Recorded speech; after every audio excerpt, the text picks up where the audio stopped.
The prisoner's backstory, his crimes, and why he was so dangerous. The man the world would come to know as one of the most dangerous prisoners in history was Damien Cole. He wasn't just a criminal, he was a calculated killer, a mastermind of violence, and a man who thrived in chaos. His story began in the darkest corners of society, where he learned from an early age that power came from fear, and fear was something he could instill in others with ease. Damien was born into a broken home. His father was an ex-convict, a violent man who spent more time in prison than with his family.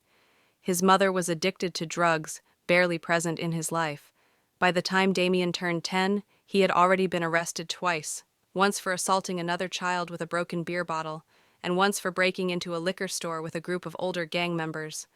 The world had already given up on him before he had even reached adolescence. By 15, he had committed his first murder. It wasn't a crime of passion, it was calculated. The victim was a local drug dealer who had refused to pay protection money to the gang Damien was associated with. The police found the dealer's body in an abandoned warehouse, his throat slit, his hands tied behind his back. There were no witnesses, no evidence strong enough to convict anyone, but those in the criminal underworld knew this was Damien's work. His reputation grew. Over the years, he became known as someone who never left loose ends.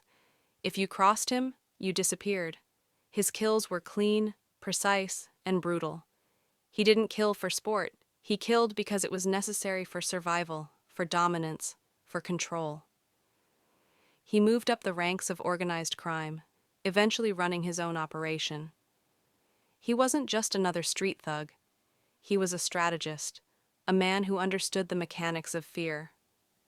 By the time he was 25, Damien was responsible for at least 15 confirmed murders, though the real number was suspected to be much higher. He was linked to drug trafficking, illegal arms deals, and multiple high-profile assassinations. He didn't just kill, he orchestrated violence on a scale that left entire neighborhoods in fear. The police wanted him, but every time they got close, someone turned up dead, or witnesses refused to testify. He was untouchable. That changed in 2009 when he made his first and only mistake. A routine drug deal in an underground club went south when an undercover cop tried to make an arrest. In the chaos, Damien shot and killed 2 police officers before escaping. But the city went into lockdown, and within 48 hours, a massive manhunt led to his arrest. This time, there was no escape. The evidence was overwhelming. The courts wasted no time. He was sentenced to life in prison without the possibility of parole. The authorities believed they had finally put an end to his reign of terror. But what they didn't realize was that Damien Cole wasn't the kind of man who accepted a prison sentence as the end of his story. Inside those prison walls, he was already planning his next move, and it would be his most violent act yet. Life inside the prison, how he planned the escape. When Damien Cole entered Blackridge Maximum Security Prison, the guards thought they had finally caged a monster. This wasn't just any prison, it was a fortress, designed for the most violent criminals, the ones deemed too dangerous for society. It had 24-hour surveillance, motion detectors, infrared cameras, and a zero-tolerance policy for violence. But Damien wasn't just another inmate. He was a predator in a new hunting ground, adapting to the system. From the moment he stepped inside, Damien didn't react like most inmates. He didn't start fights for dominance or pick alliances right away. He observed. He studied the guards, the shifts they worked, who was sloppy with their duties, and who was corrupt. He watched the inmates figuring out who could be bought, who could be used, and who was a threat. His first move was befriending the right people. Despite his reputation, Damien wasn't reckless. He was intelligent. He knew that brute force wouldn't get him out of here. Instead, he built connections with the prison's most dangerous gangs, the Aryan Brotherhood, the cartel affiliates, and the local prison kingpins. But unlike most, he never swore loyalty to any group.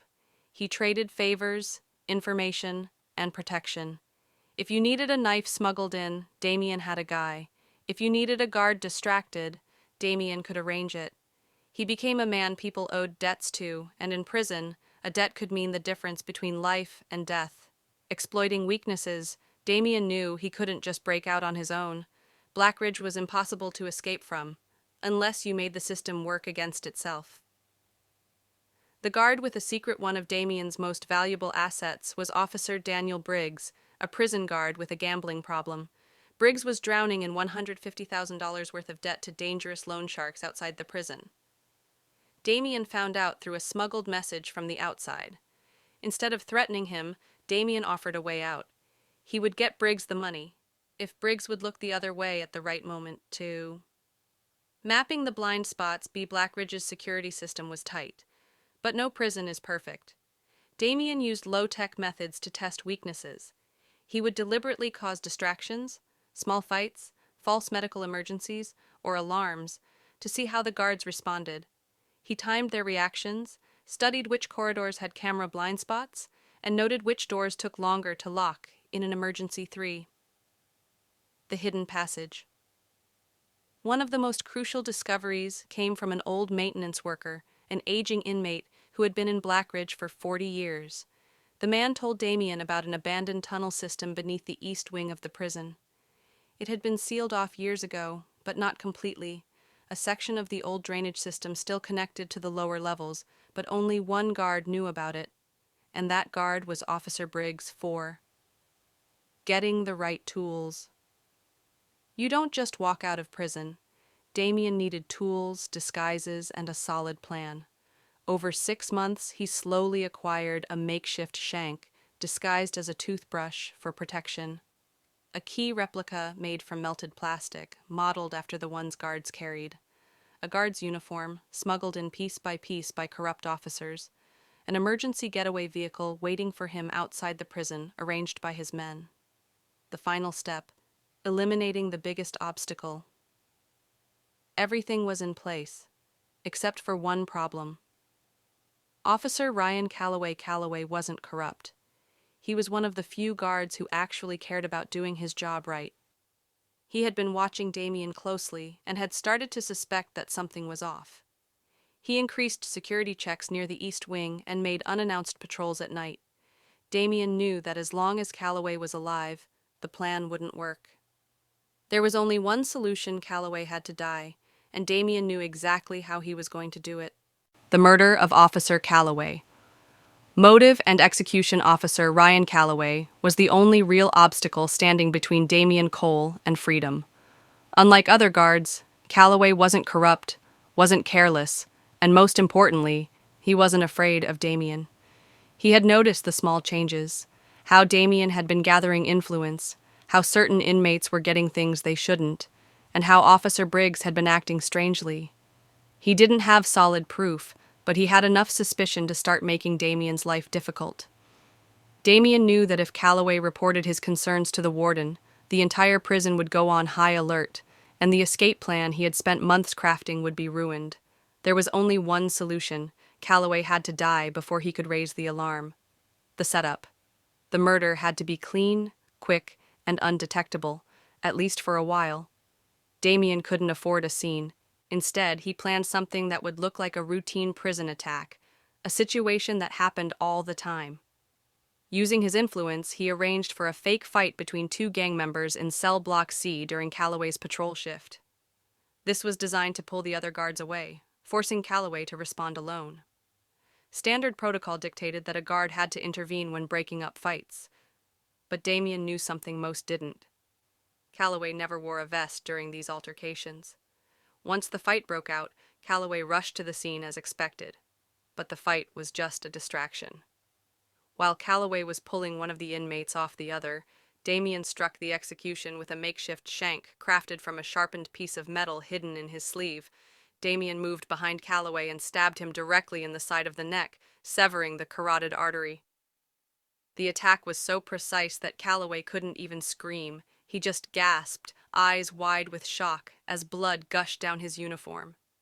To make it look like a random act of prison violence, Damien immediately backed away, dropping the weapon, allowing another inmate, one already serving life, to take the blame. By the time the guards arrived, Calloway was already dead on the floor, and the entire block was in chaos. With Calloway out of the picture, No one was left to suspect Damien's plan. And now, nothing stood between him and his greatest escape. The escape, master plan, execution, and aftermath. The master plan. With Officer Calloway dead, Damien Cole had eliminated his biggest threat. Now it was time for the final phase of his escape, a meticulously crafted plan that had taken months of observation, manipulation, and patience. The escape had three key elements. 1. A secret route. The old underground tunnel system beneath the prison's east wing. Inside help, corrupt Officer Daniel Briggs, who would disable security for a crucial 5-minute window. 3. An outside getaway, a stolen vehicle waiting outside the prison's perimeter. Damien knew that escaping wasn't just about breaking out, it was about disappearing before anyone even realized he was gone. His plan was designed to delay discovery, giving him enough time to vanish. The execution. The plan unfolded in 3 precise steps. Step 1. Causing a distraction. At exactly 11:45 p.m., Damien orchestrated a prison-wide blackout. Officer Briggs, following Damien's instructions, temporarily shut down the security cameras and electric locks in certain areas, making it look like a technical malfunction. Simultaneously, Damien's gang affiliates inside the prison set fire to a storage room, triggering a major alarm. This forced most of the guards to focus on containing the fire and evacuating nearby inmates, leaving the East Wing with minimal supervision. Step 2. Slipping into the tunnels. With the chaos unfolding, Damien made his move. Wearing a stolen guard's uniform, he blended in and walked toward a restricted maintenance area near the East Wing. Briggs had already unlocked the metal grate that led to the old underground drainage tunnels. Damien descended into the darkness, crawling through the tight, damp tunnels for nearly half a mile, moving through filth and debris. At the far end of the tunnel was an old, rusted ventilation hatch, one that hadn't been checked in years. Step 3. The final escape. At 12:10 a.m., Damien pushed open the hatch, emerging outside the prison walls. His men had left a dark-colored van parked in an abandoned lot nearby. Inside were clean clothes, fake identification, and a fully loaded handgun. By the time the prison realized he was missing, Damien was already 30 miles away, driving toward a safe house. He had escaped Blackridge Maximum Security Prison, something no one had ever done before the aftermath. The prison went into full lockdown once the escape was discovered. Every law enforcement agency in the country was alerted. Roadblocks were set up, airports were monitored, and an elite FBI task force was assigned to hunt him down. But Damien had planned for this too. He didn't run to Mexico or Canada like most fugitives. Instead, he went completely off the grid, using safe houses, burner phones, and forged documents to stay ahead of the authorities. For weeks, there was no trace of him. But then, a chilling message arrived at the Blackridge prison warden's office, a simple, handwritten note that read, "You thought a cage could hold me. The hunt has just begun." The manhunt for Damien Cole was now officially the most high-profile chase in the country's history. And the question remained, where would he strike next? The police hunt. The world reacts, his whereabouts, and his fate. The world reacts, shock, fear, and chaos. The moment Blackridge Maximum Security Prison confirmed Damien Cole's escape, a state of emergency was declared. This wasn't just an ordinary fugitive. This was a man responsible for multiple murders, including the killing of a police officer inside prison. His escape sent shockwaves across the country. The FBI took over the investigation, branding Damien as public enemy #1 news outlets, ran non-stop coverage, showing his mugshot, warning people that he was armed, dangerous, and extremely intelligent. A nationwide manhunt was launched, with roadblocks set up at every state border, airports under high alert, and a $2 million reward placed on his capture. Fear spread across cities. People double-locked their doors, wondering where Damien would strike next. The police, however, knew one thing for certain. He had help. No one could escape Blackridge alone. Someone was working with him where he went, a ghost in the shadows. Damien had planned his escape meticulously, and that included his post-escape movements. He knew the authorities would expect him to flee to Mexico or Canada, so he did the exact opposite. He stayed hidden within the country.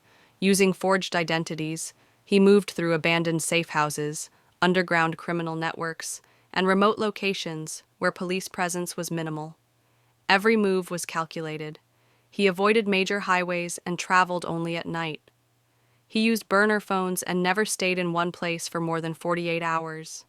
He disguised himself, sometimes as a homeless man, sometimes as a construction worker, always blending in. The FBI received hundreds of tips, but every lead ended up being a dead end. Damien had vanished without a trace. Was he caught? The final showdown. For 6 months, Damien remained undetected. Law enforcement agencies were frustrated, the public was terrified, and it seemed like he might actually get away. Then, a critical mistake exposed him. A surveillance camera in New Orleans caught a man matching Damien's description, withdrawing money from an ATM. The withdrawal led the FBI to a woman he had been secretly in contact with, his old girlfriend, Elena Ruiz, who had been helping him stay off the grid. The FBI traced her phone and found a location, an abandoned warehouse on the outskirts of Houston, Texas. They surrounded the building, moving in with SWAT teams, helicopters, and armored vehicles. The final standoff. When agents stormed the warehouse, they found Damien heavily armed, ready for a fight. He refused to surrender. A shootout erupted, bullets flying in every direction. After 10 intense minutes, Damien tried to escape through a back exit, but a sniper took the shot, a single bullet to the chest. He collapsed, still gripping his weapon, bleeding out on the concrete floor. By the time agents reached him, he was dead. The aftermath. The legend of Damien Cole. His death ended one of the most intense manhunts in history, but his story became a legend. Conspiracy theories spread. Some believed he faked his death, others thought he had an inside man in the FBI.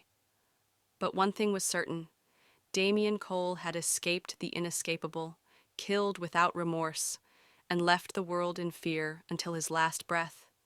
And even in death, his name would never be forgotten.